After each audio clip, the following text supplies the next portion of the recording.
Welcome back to part 2 of me designing a Stranger Things nail set. So if you haven't watched part 1, go watch that and then come back and watch this one.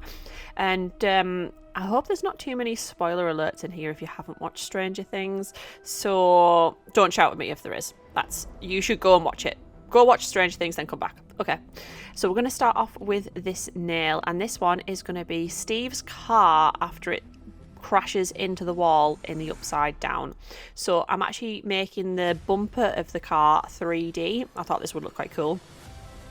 So I'm just putting a strip of our nail tip gel adhesive across the nail. Sorry, this is quite hard to see because the nail and the nail tip gel adhesive is clear. I apologise.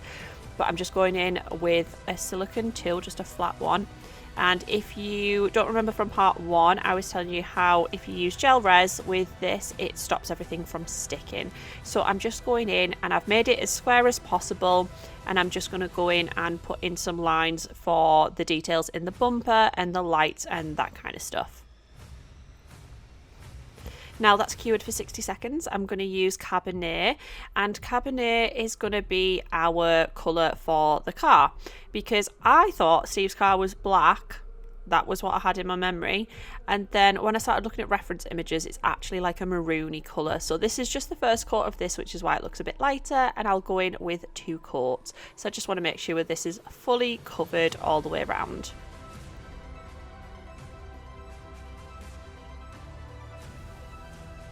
I will just be leaving the sections for the lights because I'm going to be painting them a different colour.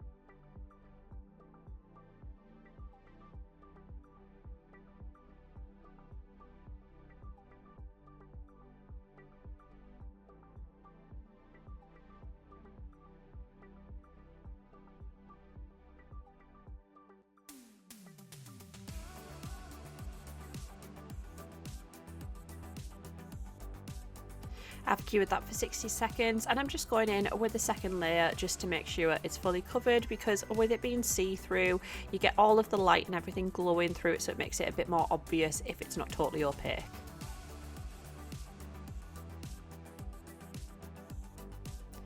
Now that's been cured for 60 seconds, I'm going in and I'm just painting the shape of the top of the car. So I'm going to do like a bigger shape and then go back in and do a black version of this a little bit smaller, and that's going to be the window. So this is just the shape of the top of the car.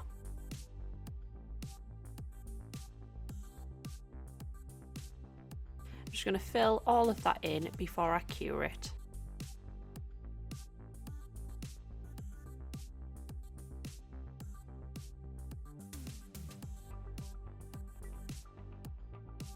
Now that's cured, I am going to go back in and just go back over all of that and give it a second coat.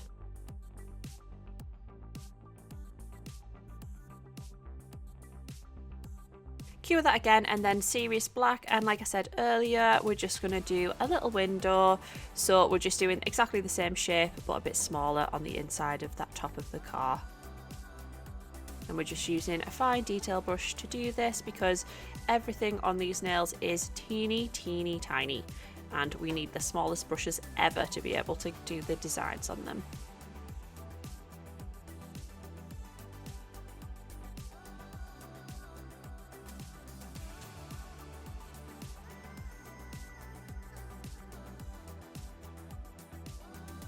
And I'm going to cure that for 60 seconds. Next I'm going in with Snow White, and this is just going to be the base for the lights because I want whatever colour that goes on top to glow nice and bright. So I'm just filling in the little squares that I marked out the shapes for earlier, and I've just made a little mistake, so I'm just wiping that off there before I go in and fill in the other light.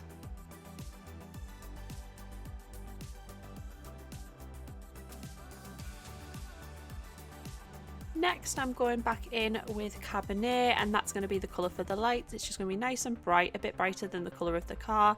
I did want to add a bit more of a glow to this, but I couldn't really figure out what way I'd like to do that without an airbrush. So I didn't in the end, and I hope you'll forgive me for that.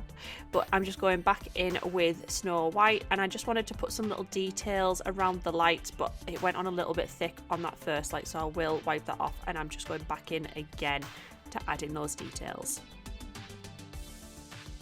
Keyword, I'm going in with our Ultra Matte Coat, because if you watch part 1 you will have heard me talk about how obsessed I am with mixing glossy finishes and matte finishes, so this is one of the nails that I'm doing that with. So I'm going to mattify the whole nail, just make it easy for myself because it really doesn't matter, and I'm going to be using this white acrylic powder, and I'm just going to try and add a bit of a glow onto these lights as well. But it didn't turn out very bright, but it's okay.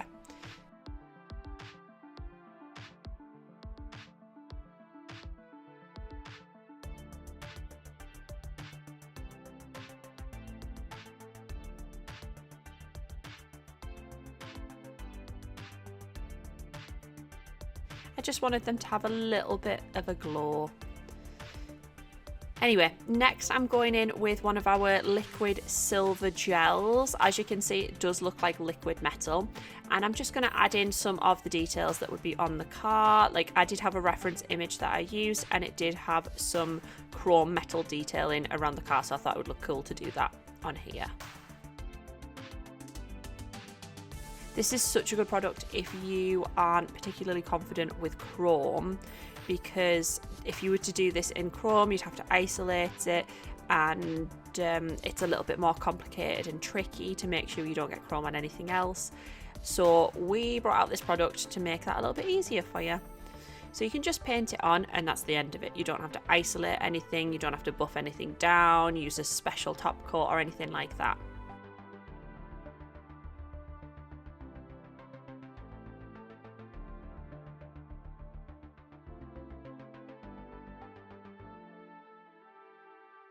So I'm just outlining all of the little sections on the bumper which looked like they were chrome on my reference image. And then I'll just be going in and doing around the window as well.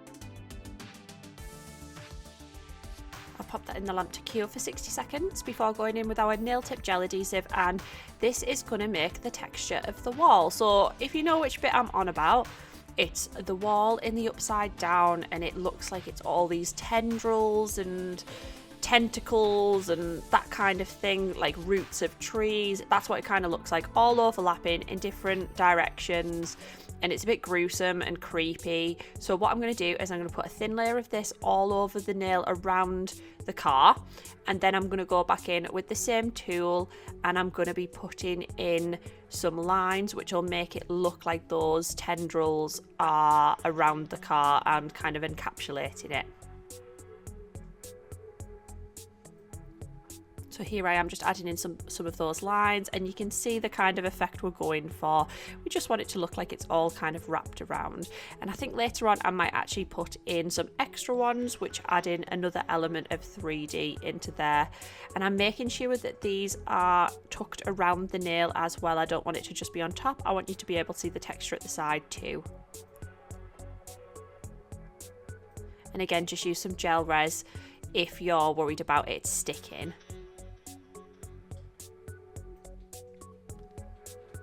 I'm going to pop that in the lamp for 60 seconds before going in to do the bottom part, because I don't want any chance of it settling into the lines that I've already made. I want to keep them nice and sharp. So again, thin layer of this, and then I'm going to go in and make those lines.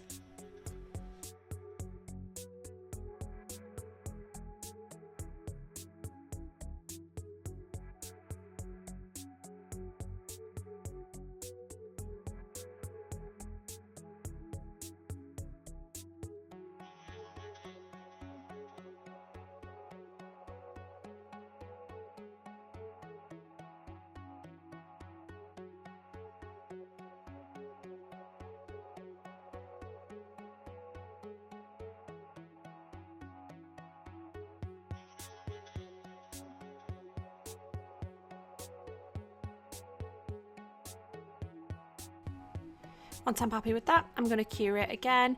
And as you can see, I've made a little sausage out of this 3D sculpting gel. And I've basically just rolled it between my gloves with some gel res on them. And I've just added that on top of the stuff that's already on there because I wanted them to have even more dimension. And just using that silicone tool to put it in the right place. I'm going to cure that again. And then I'm going to go in with Mariana Trench, and this is going to be our base colour, because if you are a big Stranger Things fan, you will know the Upside Down has this creepy blue hue to it. So I'm putting this down as our base because I want everything to look a little bit blue. And if you watch the first part of this two-parter series of Stranger Things Nails, you will have seen that when I did the Demogorgon, I went in with multiple tones to give it depth and all of that kind of thing. I'll be doing the same thing here too. So just get into all those nooks and crannies and get a good layer on there.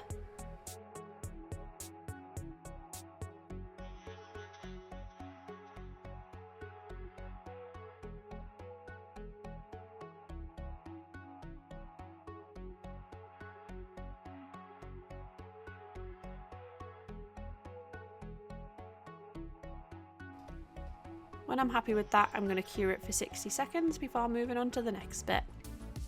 So I'm going to go in with Serious Black, and I'm going to be smushing this into all of the nooks and crannies because I want them to look really dark and have a lot of depth as well. So just pop that in those crevices there, and we're going to kind of wipe it off the top of the 3D elements, if that makes sense. So it's just going to sit in the lines.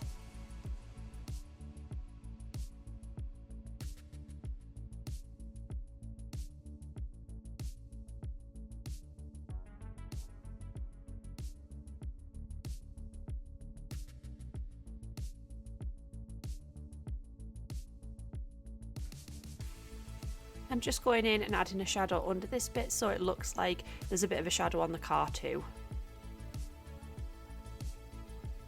Cure that for 60 seconds, then we're using Cabernet, and I'm just going to go over this, and it's just going to add some different colours into it because it is quite a gruesome wall of tendrils or whatever, Vecna's wall, whatever you want to call it. It does have some bits that just look a bit slimy and gruesome, so this is going to kind of help it look a little bit like that. And then I'm using Azure, and this is going to be a little bit of a highlight colour, so I'm just going on the highest points of the 3D elements and just wiping that on there. But I'm just going to spread it out a little bit because I don't want it to look too much like cartoon highlights.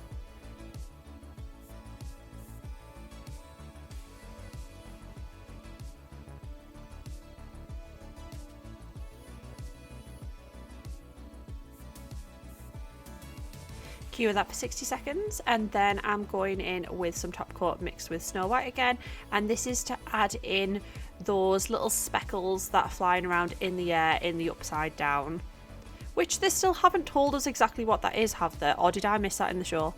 Because we still don't know what they were all breathing in. We don't know if it was dangerous, whether it was fine, who knows. So I'm just going to pop that all over the bit of the wall that you can see. I did think about doing it over the car, but I don't think it looked very good. I'll be honest with you. I think it looked better over the wall. So I went in and I wiped those off in the end.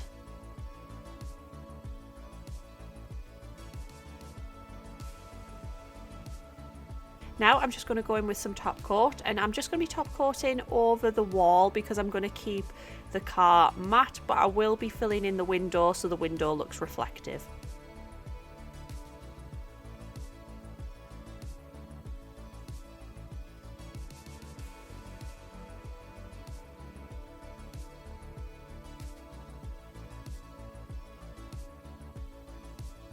So I'm just going to use a fine detail brush just to add that top coat over that window before curing it for 60 seconds. And there we go, there's Steve's car in the wall. Poor BMW. I don't think he ever expected that to happen, did he? Bless him. Anyway, we're going to move on to the next nail in a second, and hopefully you'll enjoy this one. This one's a classic one, this next one. It's not in relation to the new series, it's actually a silhouette image from some of the promotional material from previous seasons. So I think it's like a nice little throwback. We've got a mix of the new seasons and the old seasons in these nails, and I think that's quite cute. So we're just going in with Merlot again. And similar to the Demogorgon nail that we did in part 1, I'm going to be doing 2 different colours at the top and the bottom. So the top is going to be this red colour and the bottom's going to be a blue colour. And they look a little bit like squashy sweets. Do you know what I mean? I think they do anyway. Anyway, we're going to go back in with Mariana Trench, and that's going to go on the bottom. So for this one, I don't need to blend them because I'm going to be putting a line across the whole thing, because we're going to have the real world and the upside down on this one. So it should look quite cute. The line also doesn't have to be particularly straight because the one we're going to paint on will not be straight anyway. So I'm just going in with a second coat of this, as I did with the Merlot as well, just to make sure it's fully opaque.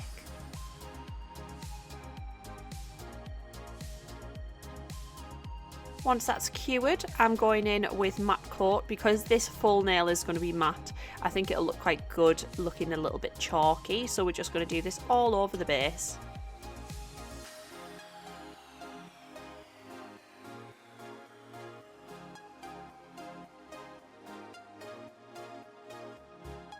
Once that's cured for 60 seconds, I'm using our mega white acrylic powder, and similar to some other nails that we've done in this set, I'm just using it to add in some lighter shades into this, and it'll make it look even chalkier as well, which is the effect I'm after. It'll just give it like a little highlighted area. And on top of the Merlot, we're going to be using Twisted Tango, so it gives it a little bit of a brighter area, almost like the sun shining on it. And I didn't really need a lot of this. This actually stuck really well and gave it a good highlight.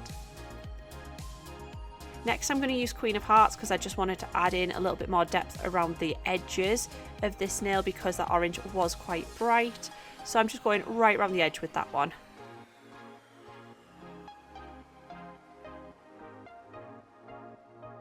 Next, I'm just going to seal all of that in with Ultra Matte Coat because I know for a fact that during the next steps I will do something wrong and I need to wipe it off. So I don't want to mess with any of that acrylic that we've just put on. I want to seal it all in. So next I'm going in with black support and top coat. So the aim of this design is we're going to start out with the background. So we're going to go in with a watered down black. So that's why we've used black support, because it's a jelly colour. And then we're going to add in some top coat because we need a very watery colour, and then a really opaque colour.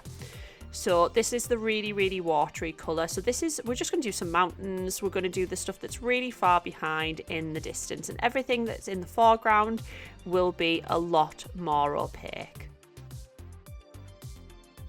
So I'm just using an angled brush because this will really help with getting those nice angles on the top of the mountain, nice sharp edges as well. And I'm just adding a little bit extra on for a little bit of texture. And what I'm going to do is I am going to cure a lot of the stuff in this between sections, just because it means if I do go wrong, I can just wipe it off. And then for the upside down, on the reference image that I had, it had these long tendrils. They weren't quite trees, they kind of looked like tree roots or something like that. So I'm just going in and adding them. I've cured that, and then I'm just going in with the same watered down black polish, and I'm just adding in the monster that was over the school. Can anyone remember if there was a name for that or not? It kind of looked like a really big spider, so that's what I'm adding in here.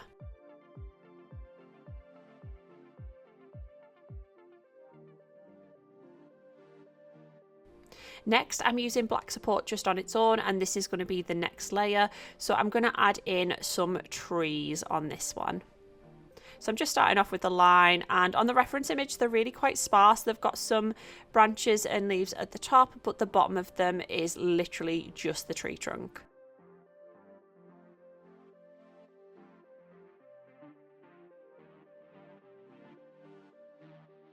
So I'm just going to add a few of these trees in at different heights just across the nail.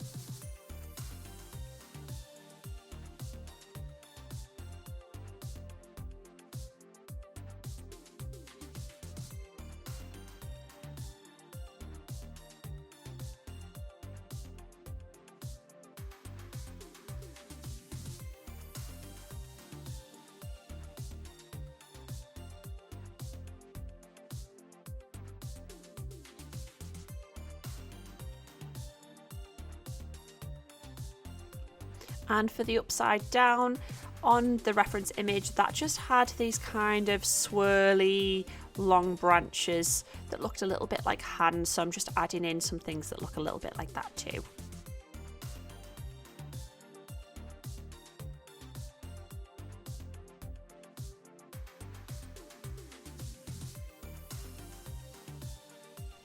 And just adding in a couple more plants and branches on the top layer.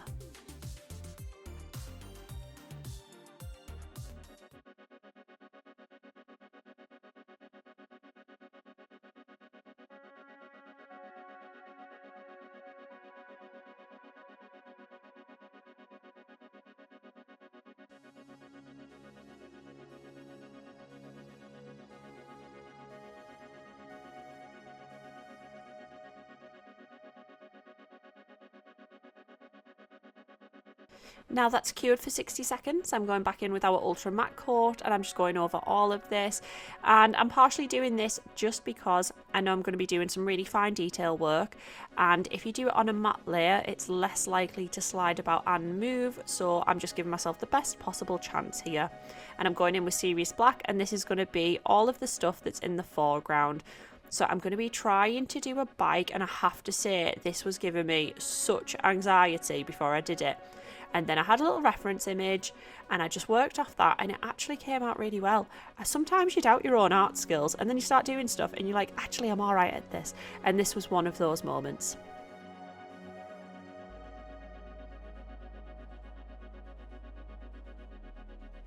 And as well, if you watch part one, you will have heard me talk about that one of my favourite characters is Dustin. I just think he's great. I absolutely love him. And I love his relationship with Steve as well. Isn't it just adorable? So that's who I decided to do on this bike. I'm not sure whether you'll recognise that it's Dustin on this bike, but I did his little cap and I think it does look a little bit like him. So I'm just going in and I'm just doing the shape of the bike first, just so I can get all of my proportions right, and then try and get the shape of the person in there too.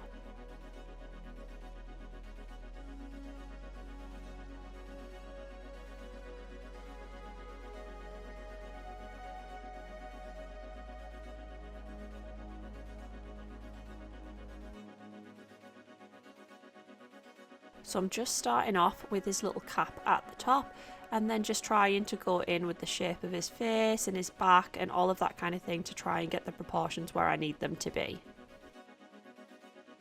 At this point I realised I kind of made him look a little bit like a bird, but don't worry, we shall fix that.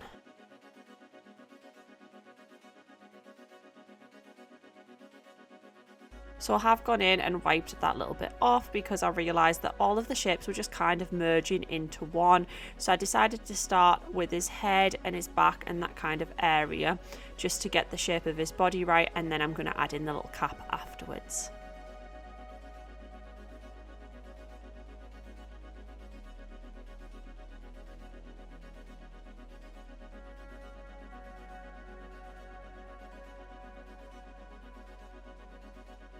There we go, we've added in his little cap, and that was actually really simple. Like I say, you just have to have a little bit of confidence in yourself sometimes. Let that be your little affirmation for the week, that I'm going to have confidence in myself this week. If you do that, you never know what you'll achieve.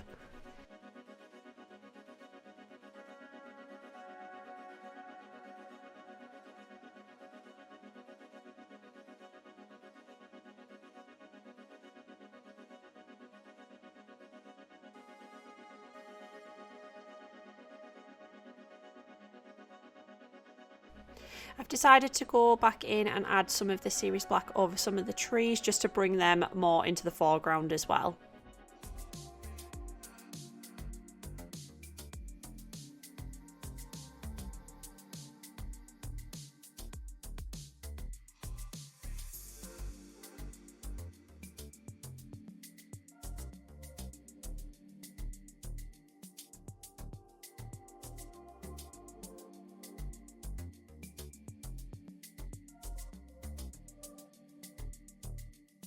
I'm just going to go in and add the ground. So I want this to be a little bit wibbly wobbly because it's meant to look like natural ground, not like pavement, and just thicken that up in some areas as well.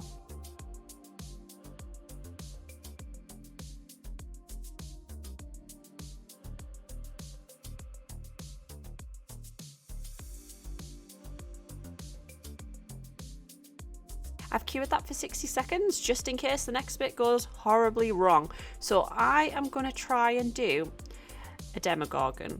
So have you ever heard of the technique where you draw something upside down, and because your reference image is upside down and you were drawing it upside down, you actually are much better at getting proportions and the shapes right, because your brain's not deciding that it already knows what something looks like, you're actually copying it off another image.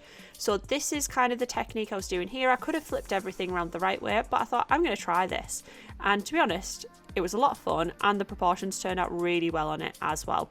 So I'm just going in and I'm just adding the top petal on the head. So as you can see, it's completely upside down. I'm just going to mark where the other petals are going to be and fill them in.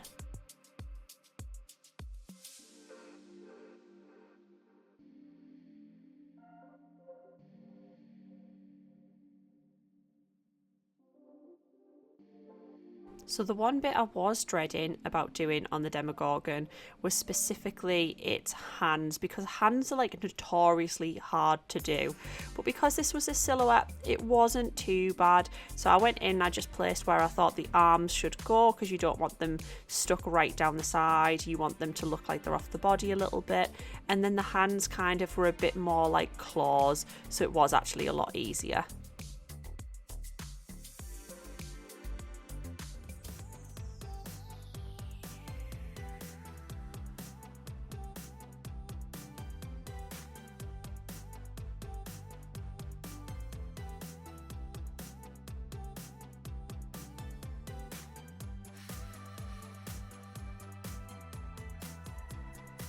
I've cured that for 60 seconds and I'm just going back in and adding some extra details on the upside down in the foreground.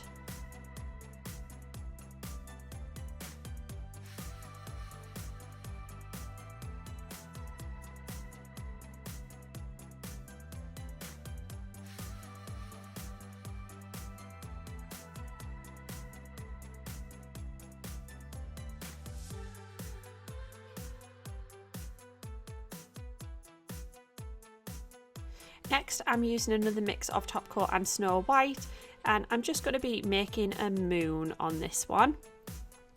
So I'm just going in with this as our base before I go back in with some other colours. But I'm just going to remove some of the product on this because I don't want it to be totally opaque. I literally just want it to be a little bit of a texture.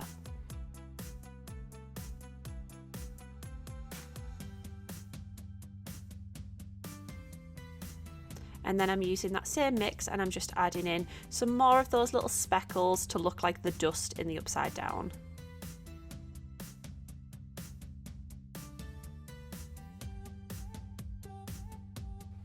Those ones were just a little bit too opaque, so I just went in and blotted them a little bit too.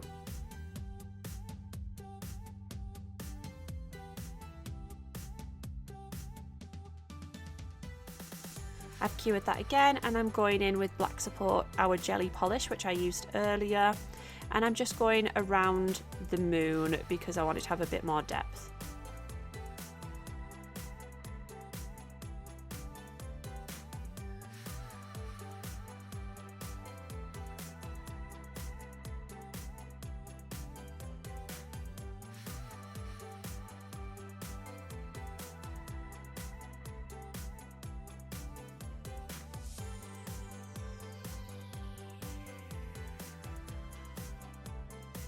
I've just used the red colour that we used for the background mixed with a tiny bit of top coat, and that has covered the moon. So cured that, and then I'm going in with top coat just to go over the whole nail. And I'm only doing this to smooth it all out because when you do all this line work you get little lumps and bumps everywhere, and I want to smooth that out before I go in with our matte coat to finally finish it off. Cure that for 60 seconds, and then here's our ultra matte coat yet again, and we're going over the top of that. Make sure it's nice and smooth because you don't want any streaks.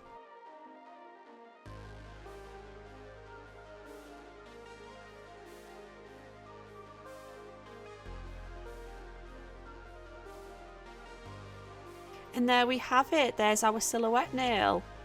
I think it's turned out quite cute. And there we go. Here's the full set again, so you can have another look at it. I'd love to know which nail was your favourite, because they're all very, very different. I thought I would try out a load of different techniques, try and tie them in with some of the colours, but they are very, very different. So here they are. Do you want to know a fun fact? That it's actually Jack who works in the office who tries these nails on, you know. He's got wonderful hands. Look at them. You'd never know that they were his hands. He looks after his cuticles really, really well. Anyway, tell me down in the comments which was your favourite nail. And these are so not practical, some of these nails, but they look really, really cool. So if you want any of the products that we've used today, they'll be linked in and around the video.